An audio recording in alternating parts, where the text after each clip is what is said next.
Piaget talks about how play facilitates mental development, and Vygotsky talks about behavior in play. Now let's look at the definition of play. The definition of play that I'm going to use was written by, pardon me for saying this wrong, Maine-Millis and Ronson in 2006.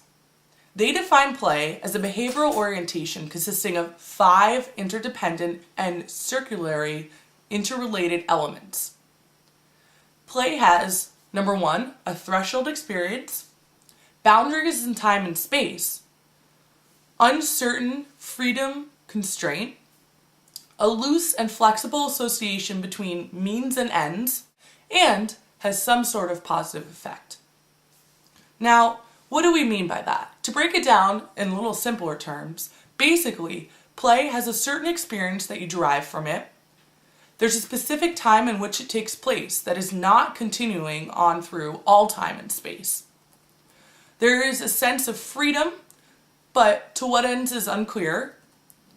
There's a loose association with goals, again we'll get into this later, but the creation of small mini goals and skill development, but not necessarily an overall end goal. And there's always some sort of positive effect at the end of it.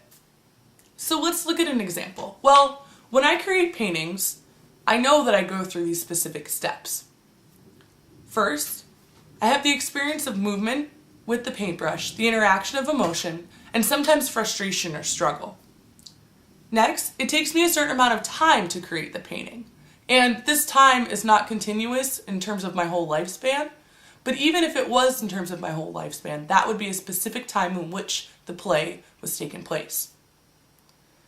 Next, there is a freedom in what I can do and create. However, that freedom does end within the constraints of the paint, the paintbrush, and the canvas size.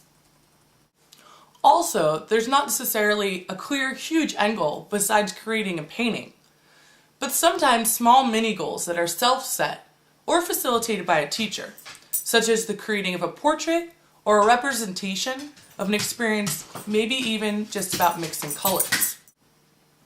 However, there is always some sort of positive, even frustrating, safe experience that you can take out of it.